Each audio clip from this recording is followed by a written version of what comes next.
여러분 반갑습니다.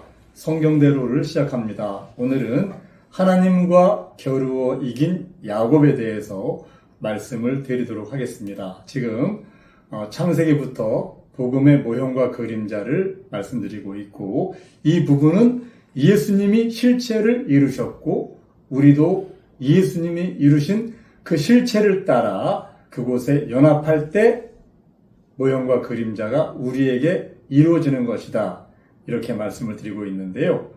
야곱이라는 이름은 히브리어 아케브에서 유래가 되었고요. 뒤꿈치를 잡은 자 또는 발꿈치를 잡은 자, 이런 뜻입니다. 이는 야곱이 형 에서의 발꿈치를 잡고 태어난 그런 데서 유래한 이름입니다. 또한 이 이름은 때때로 뒤를 쫓는 자, 속이는 자, 선수 치는 자, 이런 의미로 해석이 되기도 합니다.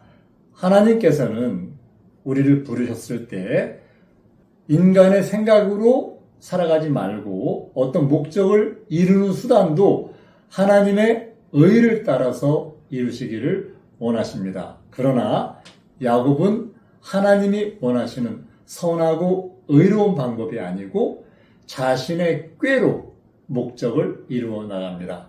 첫 번째, 자신의 꾀로 목적을 이루어 나가려고 했던 부분은 태어날 때 형의 발꿈치를 잡은 것, 먼저 나가는 예서를 잡은 것. 두 번째는 예서가 사냥에서 돌아와서 너무 곤비해서 힘이 들어 예서가 죽게 되었다, 이렇게 얘기하거든요. 내가 죽게 되었으니 이 장자의 명분이 무슨 소용이 있냐, 그러면서 맹세까지 하고 장자의 명분을 팔잖아요. 죽과 떡으로 이 장자의 명분을 샀는데, 이 야곱은 자신의 꾀로 이 장자의 명분을 취득을 합니다. 어떻게 보면 인륜을 어기는 일을 하는 거예요. 세 번째는 형의 축복을 짐승의 가죽을 덮어 쓰면서까지 형으로 변장을 해서 형의 축복을 가로챈 것. 창세기 28장에 보면요, 야곱이 아버지에게 나아가서 내 아버지여 하고 부르니 이르되 내가 여기 있노라, 내 아들아 내가 누구냐, 이렇게 물어요.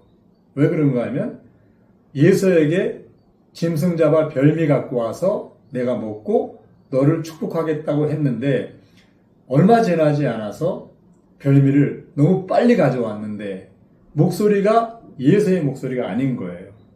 그러니까 야곱이 거짓말을 합니다.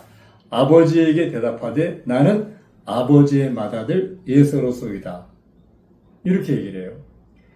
내가 어떻게 이렇게 빨리 잡았냐 물으니까 아버지의 하나님 야훼께서 나로 순조롭게 만나게 하셨음이니이다, 이렇게 얘기해요. 그러니까 이삭이 야곱에게 얘기합니다. 내 아들아 가까이 오라. 과연 내가 내 아들 예서인지 아닌지 너를 만져보리라, 이렇게 이삭이 얘기를 합니다. 야곱은 양털을 덮은 그 손을 내밉니다. 이삭이 만져보니까 맏아들처럼 손에 털이 많아요. 그러니까 뭐라고 얘기하는가 하면 음성은 야곱인데 손은 예서의 손이구나, 이렇게 얘기해요. 그러면서 또 묻습니다.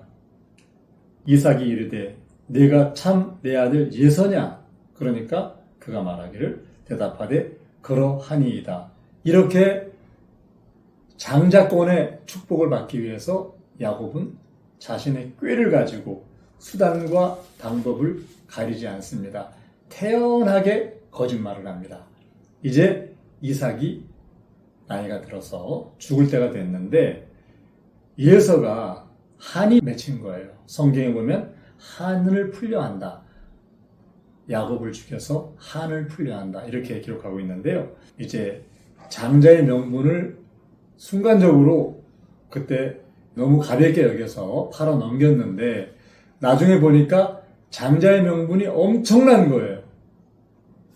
그래서 너무 억울해서 야곱을 죽이려고 마음을 먹습니다. 그런데 이것을 리브가가 알게 됩니다. 리브가가 알게 되고 이제 야곱을 불러요. 그러면서 하는 말이 내 형 에서가 너를 죽여 그 한을 풀려 하니 빨리 도망가라. 외삼촌 라반에게로 도망가라. 이렇게 얘기를 합니다. 야곱은 어머니의 말을 듣고 아버지가 돌아가시는 것 보지도 못하고 형을 피해서 라반에게 도망을 갑니다. 그런데 라반은 야곱보다 훨씬 더 간교한 사람이에요. 하나님은 간교한 야곱, 속이는 자 야곱을 더 간교한 라반에게 붙여서 변화시키고자 하셨습니다. 우리가 조카가 와서 일을 하면 얼마나 잘해주고 챙겨주겠어요. 그런데 이 라반은 야곱이 일한 노동의 대가를 품삯을 10번이나 위반을 합니다. 이런 외삼촌이 세상에 또 있을까요? 창세기 31장에 보면요. 내가 이와 같이 낮에는 더위와 밤에는 추위를 무릅쓰고 눈 붙일 겨를도 없이 지냈나이다. 내가 외삼촌의 집에 있는 이 20년 동안 외삼촌은 두 딸을 위하여 14년, 외삼촌의 양떼를 위하여 6년을 외삼촌에게 봉사하였거니와 외삼촌께서 내 품삯을 10번이나 바꾸셨으며, 이렇게 강조합니다. 하나님은 자기의 이익을 위해서는 딸까지 팔아먹는 이 라반을 통해서 야곱에게 세상의 법이 아닌 믿음의 법, 사람의 법이 아닌 하나님의 법을 통해서 이 땅을 살아가는 그런 변화된 야곱을 만들고자 하셨어요. 야곱은 계속 외삼촌에게 속고 당했습니다. 야곱이 장가를 가서 아내가 4명이 되었잖아요. 그리고 아들이 11명, 딸이 1명, 이렇게 대가족이 되었어요. 그러나 이렇게 대가족이 되었지만 아직까지도 야곱은 자기의 삶의 기반이 거의 없어요. 그래서 이렇게 가족이 커진 이때쯤 돼서 자기 가정을 세우기 위해서는 이제는 하나님의 믿음의 법으로 하나님의 법칙을 따라서 살아야 되겠다 하고 새로운 도전을 하게 됩니다. 그리고 라반에게 건의합니다. 내 품삯을 정해달라. 그러니까 라반이 묻습니다. 어떻게 정할까? 그러니까 말도 되지 않는 말을 믿음으로 야곱이 라반에게 합니다. 양 중에서 아롱지고 점 있는 것만 내 것으로 하겠습니다. 그러니까 라반이 들어보니까 이거는 너무 좋은 얘기예요. 양 중에는 점이 있거나 아롱진 게 거의 없거든요. 그래? 그럼 좋아. 창세기 30장에 보면요. 라반이 이르되 내가 무엇으로 내게 주랴? 그러니까 야곱이 양 중에서 아롱진 것과 점 있는 것과 이런 것들은 내 품삯이 되리이다. 이렇게 얘기를 해요. 그러니까 오케이. 이것 말고 다른 양이 있으면 다 도적질한 걸로 인정을 하십시오. 라반이 너무 좋았어요. 알았어. 그리고 야곱이 치는 양떼 중에서 양과 염소 중에서 점이 있는 것, 아롱진 것 다 골라내가지고 자기 아들의 손에 붙입니다. 그리고 야곱이 치는 양이나 염소 중에서는 아롱진 것이나 점 있는 게 하나도 없도록 그렇게 만들고 이제 너 한번 해봐. 그런 양이 나오면 다 줄게. 이렇게 된 거예요. 그래서 이제 서로가 헤어졌는데 이제 야곱은 이때부터 믿음의 법으로 시작을 합니다. 그는 상식적으로는 될 수 없는 일이지만 자기의 품삯 받는 것을 하나님께 맡깁니다. 믿음의 법으로 하나님을 의지합니다. 세상에 상식으로 안 되는 정말 어처구니 없는 일을 믿음으로 도전합니다. 창세기 30장에 보면요. 야곱이 버드나무와 살구나무와 신풍나무의 푸른 가지를 가져다가 그것들의 껍질을 벗겨 흰 무늬를 내고 그 껍질 벗긴 가지를 양떼가 와서 먹는 개천의 물구유에 세워 양떼를 향하게 하며 그때가 물을 먹으러 올 때에 새끼를 빼니 얼룩얼룩한 것과 점이 있고 아롱진 것을 낳은지라. 결과는 정말 놀라웠어요. 야곱이 사람의 지식이 아닌 하나님의 법으로 믿음으로 행했을 때 하나님은 그 기도에 응답하셨습니다. 여러분, 우리가 이 땅을 살아갈 때 여러분은 어떤 방식으로 세상을 살아가십니까? 내가 아무리 해도 나에게 얻어지는 게 없는 그런 시기가 있잖아요. 내가 겪고 있는 어려움을 도저히 해결할 수 없는 그런 난관에 처할 때가 있잖아요. 그럴 때 내 생각과 내 지식으로 하지 마시고 하나님을 의지하고 믿음으로 하나님의 법에 따라서 한번 해보십시오. 하나님이 야곱의 문제를 해결하시고 응답하신 것처럼 바로 여러분에게도 응답하실 줄을 믿습니다. 이제 야곱이 굉장히 큰 때가 만들어졌어요. 그런데 도저히 외삼촌과는 함께 할 수 없어서 자기의 가솔들을 다 데리고 외삼촌을 떠나서 베델로 향합니다. 그런데 그때 외삼촌이 달려와서 야곱을 잡습니다.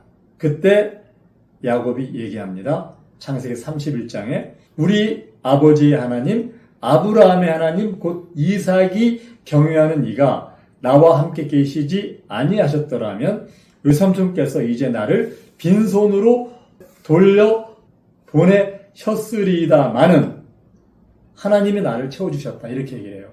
그러니까 결국은 자기가 받은 것은 자기의 지식이 아니고 인간의 생각이 아니고 하나님이 주셨다는 것을 야곱이 인정하는 거예요. 그리고 이제 외삼촌과 어떤 문제들이 풀어지고 베델로 갑니다. 그런데 외삼촌보다 더 큰 문제가 찾아오잖아요. 한임의 진 에서가 야곱을 죽이려고 400명을 거느리고 옵니다. 외삼촌과의 관계에서는 생명이 위험한 그런 일은 별로 없었는데 이제는 죽을 수도 있는 그런 생명의 위기가 닥쳤어요. 그런데 야곱은 그때도 자신의 생각과 자신의 꾀를 따르지 않고 하나님께 기도하며 하나님의 얼굴을 구합니다. 밤이 맞도록 환도뼈가 위골되기까지 하나님의 얼굴을 간절히 찾던 야곱. 마지막에 하나님은 야곱의 기도에 응답하십니다. 그가 이르되 내 이름을 다시는 야곱이라 부를 것이 아니요 이스라엘이라 부를 것이니 이는 내가 하나님과 및 사람들로 겨루어 이겼음이니라. 그러므로 야곱이 그곳 이름을 브니엘이라 하였으니 그가 이르기를 내가 하나님을 대면하여 보았으나 내 생명이 보존되었다 함이더라. 하나님을 구할 때, 하나님께 의지할 때 야곱은 생명의 위협을 이겨낼 수가 있었어요. 우리도 이 땅을 살아가면서 야곱 같은 하나님을 겨루어 이긴 그런 믿음의 사람으로 살았으면 좋겠어요. 하나님은 야곱을 통해서 새 언약의 성도들이 거듭나서 영이 새롭게 되어 새 사람은 되지만 육신의 혼은 꾀를 통해 살다가 겉사람이 완전히 속사람에게 굴복되는 그런 과정을 통해서 사람을 의의 병기로 하나님의 아들로 세우는 부분을 성경을 통해서 우리에게 알려주고 계세요. 여러분 속에 인간의 꾀, 인간의 지식, 인간의 계획 많이 계시잖아요. 하나님은 야곱의 하나님이셨지만 하나님이 후사로 세우시는 하나님의 아들은 이스라엘이 되길 원하세요. 오직 하나님의 얼굴만을 구하고 하나님과 밤새도록 씨름해서도 하나님을 이길 수 있는 그런 믿음의 승리자, 이런 자들을 하나님은 하나님의 후사로 세우시길 원하세요. 여러분 모두 이러한 은혜 속에 들어가시기를 예수님의 이름으로 부탁을 드립니다. 감사합니다. 성경대로